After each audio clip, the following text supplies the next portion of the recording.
Hello fellow grower, magandang araw po and welcome to my channel, The Late Grower. In this video, we're going to look at the dried cow manure that I purchased from Shopee. So, in-order ko po itong dried cow manure na ito, December 31, 2018. And possibly because of the holidays, dumating siya January 14. So, 2 weeks delayed siya pero okay lang yon kasi nga medyo busy yung panahon na nag-order ako. So anyway, buksan natin ngayon yung package na dumating and let's look at the dried cow manure that I purchased online from Shopee. Okay, so ito yung label niya. Delivered by Xpost on COD basis. So COD po ito. Sarado pa siya. So we're going to open. And let's look at what's inside. Sa puwit natin bubuksan para hindi masira yung kanyang pinaka-resibo dito.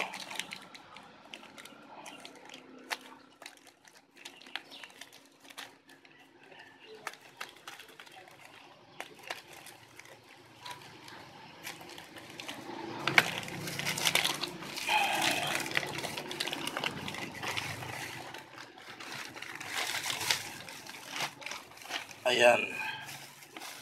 Okay. So, ang in-order ko is 5 kilos. At ang presyo niya, nung mag-order ako, December 31, was 22 pesos per kilo. So, ang nakalagay dito, I don't know if you can see clearly, ayan, quantity niya is supposedly 5 kasi nga 1 kilo per pack of dried manure. Pero dito, nasa plastic bag siya. At mukhang hindi naka-impake. Tingnan natin, ha?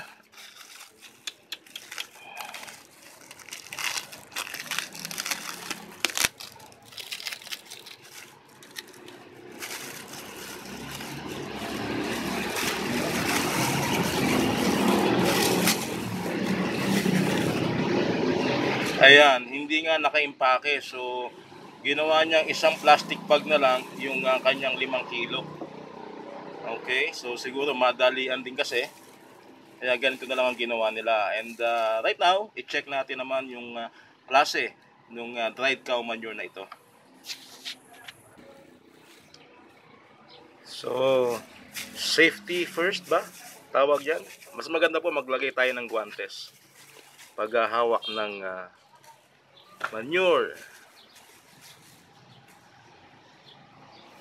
So, sumalok tayo ng konti para makita natin ang itsura niya.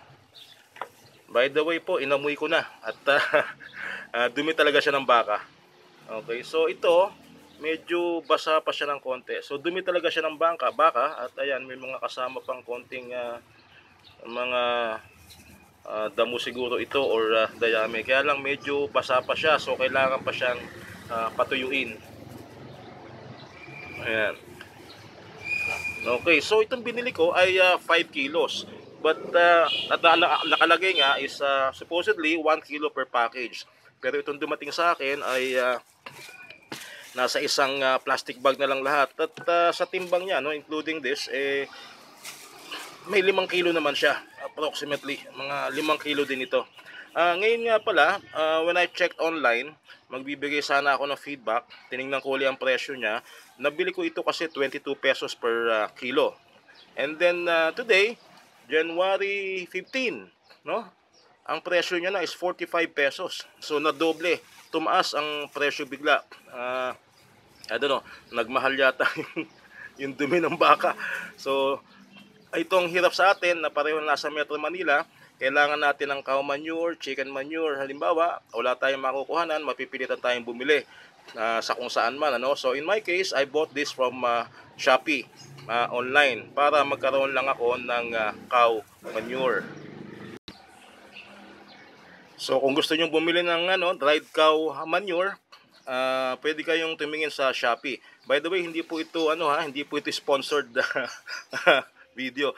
Bali, sinishare ko lang po sa inyo na kung gusto niyo makabili ng cow manure, alam mo, walang available sa paligid ninyo, pwede kayong makabili online. Ito naman legit na cow manure talaga itong nakuha ko. Kaya lang ngayon nga lang ay medyo mataas na, 45 pesos na ang kilo niya.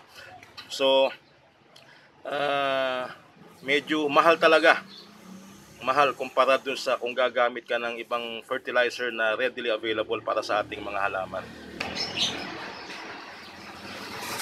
Makapag-alaga ng manok. Kaya lang pagka tumitilaw ang manok, baka magalit ang kapitbahay. Baka lalong hindi po pwede. But anyway, hanggang dito na lamang po. Maraming salamat sa mga bagong subscribers. Kung hindi ka pa nakasubscribe, please subscribe to the channel. I will be sharing a lot of videos, especially po pagdating sa mga organic fertilizer and especially on how to use them. So ito po, maybe in the next few videos gagawa naman ako ng para dito sa dried cow manure kung paano natin maya-apply sa ating mga plants in a container. Maraming salamat po sa panonood. Please subscribe and see you in my next videos. Bye-bye!